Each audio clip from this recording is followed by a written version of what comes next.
اللہ الرحمن الرحیم۔ آج کا موضوع عہد ہے۔ عہد کا معنی وعدے کو پورا کرنا۔ اسلام کے اندر وعدے کو پورا کرنے کی بڑی اہمیت آئی ہے۔ چنانچہ قرآن مقدس کے اندر اللہ رب العزت نے جہاں بھی اہل ایمان کی صفات بیان فرمائی ہیں، ان میں نمایاں صفت وعدے کو، عہد کو پورا کرنے والی صفت ہے۔ اور اللہ رب العزت نے وعدے کو پورا کرنے کا حکم بھی دیا ہے۔ چنانچہ سورہ بنی اسرائیل کی آیت ہے، اللہ تعالیٰ فرماتے ہیں اوفوا بالعہد ان عہد کان مسئولا، کہ وعدے کو پورا کیا کرو، وعدے کے بارے میں پوچھا جائے گا۔ تو قرآن مقدس کی اس آیت پر جب ہم غور کرتے ہیں، توجہ کرتے ہیں، تو اللہ تعالیٰ نے صرف وعدے کو پورا کرنے کا حکم ہی نہیں دیا، بلکہ اس کے ساتھ یہ بھی فکر ہمارے دلوں میں پیدا کر دی کہ اگر تم وعدے کو پورا نہیں کرو گے تو وعدے کے بارے میں تم سے ضرور سوال کیا جائے گا، پوچھا جائے گا۔ تو اس سے وعدے کو پورا کرنے کی اہمیت سامنے آتی ہے۔ اسی طریقے سے حدیث کے اندر بھی رسول اللہ صلی اللہ علیہ وسلم نے ارشاد فرمایا لا ایمان لمن لا عہد لہ، کہ اس بندے کا کوئی ایمان نہیں جس میں وعدہ پورا کرنے کا کوئی داعیہ، کوئی جذبہ موجود نہیں ہے۔ اور بلکہ ایک اور حدیث کے اندر رسول اللہ صلی اللہ علیہ وسلم نے یہاں تک بھی فرمایا ہے کہ آیت المنافق ثلاثن، کہ منافق کی 3 نشانیاں ہیں۔ ان میں سے ایک نشانی یہ بتائی اذا وعدہ اخلف، کہ جب بھی یہ منافق وعدہ کرتا ہے تو اس کی خلاف ورزی کرتا ہے۔ تو معلوم یہ ہوتا ہے کہ وعدے کی خلاف ورزی کرنا یہ مومن کی نشانی نہیں بلکہ منافق کی نشانی ہے۔ تو اس لیے ہمیں چاہیے کہ ہم جو بھی وعدہ کریں حتی الامکان اس کو پورا کرنے کی کوشش کریں۔ مثلا چند مثالیں میں اس کے اوپر دے دیتا ہوں۔ آپ نے کسی سے وعدہ کیا کہ میں آپ کو کچھ رقم دوں گا، آپ اگر وعدے کے مطابق اس کو آپ نے رقم نہ دی، جبکہ آپ اس پوزیشن میں ہیں کہ آپ رقم دے بھی سکتے تھے لیکن آپ نے نہیں دی، تو یہ آپ نے وعدے کی خلاف ورزی کی ہے، یہ ایک سنگین جرم آپ نے کیا ہے، آپ سے اس کے بارے میں ضرور پوچھا جائے گا۔ اسی طریقے سے منگنی کی ایک صورت ہے، جب ہم کسی سے رشتہ کرتے ہیں تو اس رشتے سے پہلے ایک منگنی کرتے ہیں، یہ بھی ایک وعدے کی اور عہد کی ایک صورت ہے۔ اس کو بھی حتی الامکان پورا کرنا چاہیے۔ ہاں اگر کوئی شرعی عذر آ گئی ہے تو وہ اور بات ہے۔ تو ہمیں چاہیے کہ ہم ہر صورت کے اندر وعدے کو نبھانے والے بنیں، اور وعدے کو نبھانے کے لیے ہمیں پیارے پیغمبر صلی اللہ علیہ وسلم کی سیرت کو اور آپ وسلم کے عمل کو اور آپ کے طریقے کو مد نظر رکھنا چاہیے۔ میں آپ کو ایک واقعہ سناتا ہوں جس سے یہ بات سمجھ میں آئے گی کہ وعدے کو پورا کرنا کتنا اہم معاملہ ہے۔ رسول اللہ صلی اللہ علیہ وسلم نے وعدے کو پورا کرنے کی کتنی اہمیت اس کے اندر بیان فرمائی ہے۔ واقعہ کچھ یوں ہے کہ حضرت حذیفہ بن یمان، یہ وہ صحابی ہیں جو نبی کریم صلی اللہ علیہ وسلم کے رازدان صحابی ہیں۔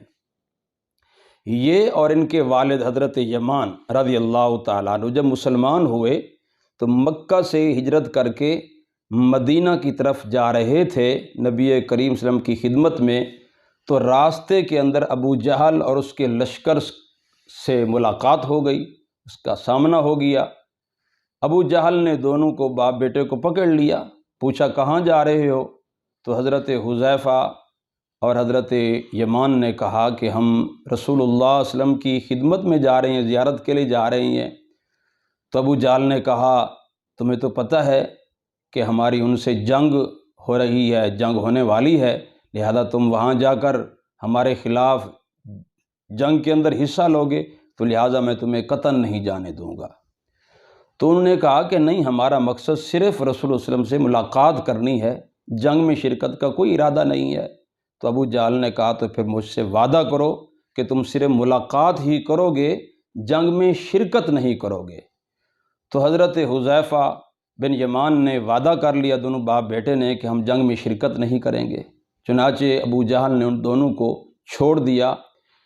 تو یہ دونوں صحابی نبی کریم صلی اللہ علیہ وسلم کی خدمت میں حاضر ہوئے اور آپ صلی اللہ علیہ وسلم بھی اپنے لشکر کے ساتھ میدان بدر میں اترنے کے لیے تیاری ہی کر رہے تھے۔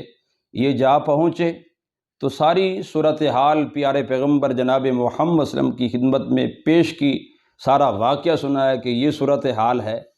تو حضرت حذیفہ بن یمان نے کہا کہ ہم بھی آپ کے ساتھ جہاد میں شرکت کے لیے جانا چاہتے ہیں، لیکن ابو جہل نے ہم سے وعدہ بھی لے رکھا ہے، لیکن یہ وعدہ تو ہم نے کوئی دل سے تو نہیں کیا، یا یہ وعدہ تو انہوں نے زبردستی ہم سے لیا تھا۔ یہ ایک کفر اور اسلام کی جنگ ہے، اس میں تو ہمیں ضرور شرکت کرنی چاہیے۔ ہماری تمنا یہی ہے، ہم چاہتے یہی ہیں کہ ہم اس جہاد کے اندر شریک ہوں، اور جو فضیلت جہاد کی ہے، جو فضیلت آپ صلی اللہ علیہ وسلم کے ساتھ جہاد کی ہے، تو ہم اس کو بھی حاصل کرنا چاہتے ہیں۔ تو نبی کریم صلی اللہ علیہ وسلم نے فرمایا کہ جب تم اس سے وعدہ کر چکے ہو کہ ہم جنگ میں شریک نہیں ہوں گے، تو آپ اس وعدے کو پورا کریں۔ میں آپ کو قطعاً اجازت نہیں دوں گا کہ آپ جہاد کے اندر اور اس معرکے کے اندر آپ شریک ہوں۔ دیکھو یہ موقع ہے، موقع بھی کیسا ہے کہ مسلمانوں کے پاس کوئی زیادہ نفری بھی نہیں ہے، کوئی زیادہ ہتھیار بھی نہیں ہے، ضرورت ہے جان کی بھی، یعنی انسانوں کی نفری کی بھی ضرورت ہے، ہتھیاروں کی بھی ضرورت ہے، لیکن اس تمام تر صورتحال کے باوجود رسول اللہ صلی اللہ علیہ وسلم نے وعدے کو پورا کرنے کے لیے فرمایا کہ نہیں، آپ جہاد میں شریک نہیں ہو سکتے۔ تو اس واقعے سے ہمیں یہ سبق ملتا ہے کہ صورتحال جیسی بھی ہو، ہمیں کسی صورت کے اندر وعدے خلافی نہیں کرنی چاہیے، چاہے ہم نے کسی غیر مسلم کافر سے ہم نے وعدہ کیا ہوا ہو۔ دیکھو ابو جہل سے وعدہ کیا ہوا تھا، کسی مسلمان سے وعدہ نہیں کیا ہوا تھا، اس کے باوجود بھی رسول اللہ صلی اللہ علیہ وسلم نے اس وعدے کو نبھانے کی تعلیم دی ہے، تاکید فرمائی ہے۔ تو اس سے ہمیں یہ سبق ملتا ہے۔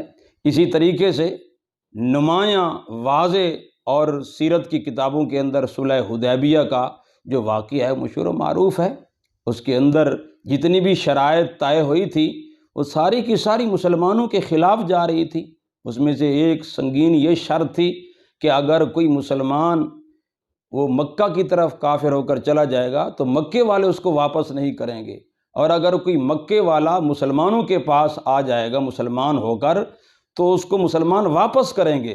تو اسی موقع پر یہ معاہدہ لکھا جا چکا تھا، تو حضرت ابو جندل جو مسلمان ہو چکے تھے لیکن موقع کو غنیمت جانتے ہوئے وادیوں سے کراس کرتے ہوئے، پہاڑی علاقے کو کراس کرتے ہوئے، بیڑیوں میں جکڑے ہوئے نبی کریم صلی اللہ علیہ وسلم کی خدمت میں اسی مقام حدیبیہ میں حاضر ہوئے۔ جب حضرت ابو جندل پہنچے تو ان مشرکین نے دیکھا یہ تو ہمارا آدمی آ گیا ہے، لہذا معاہدے کے تحت اس کو تمہیں واپس کرنا پڑے گا۔ نبی کریم صلی اللہ علیہ وسلم نے حضرت ابو جندل کو صبر کی تعلیم دی کہ آپ صبر کریں، ہماری مجبوری ہے، ہم ایک عہد لکھ چکے ہیں، وعدہ کر چکے ہیں۔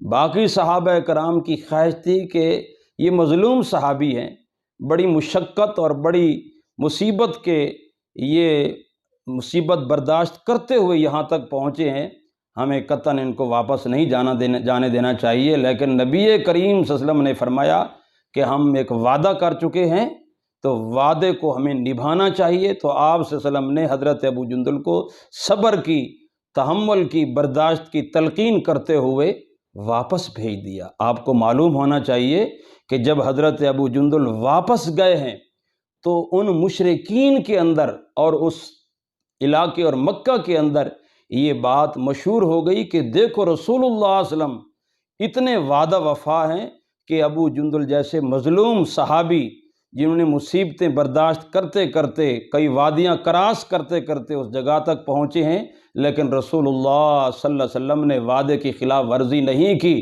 اس کی مظلومیت کو دیکھ کر، اس کے زخموں کو دیکھ کر یہ نہیں کہا کہ ہم اس کو واپس نہیں جانے دیں گے، بلکہ عہد اور وعدے کو پورا کرنے کے لیے حضرت ابو جندل کو واپس بھیج دیا۔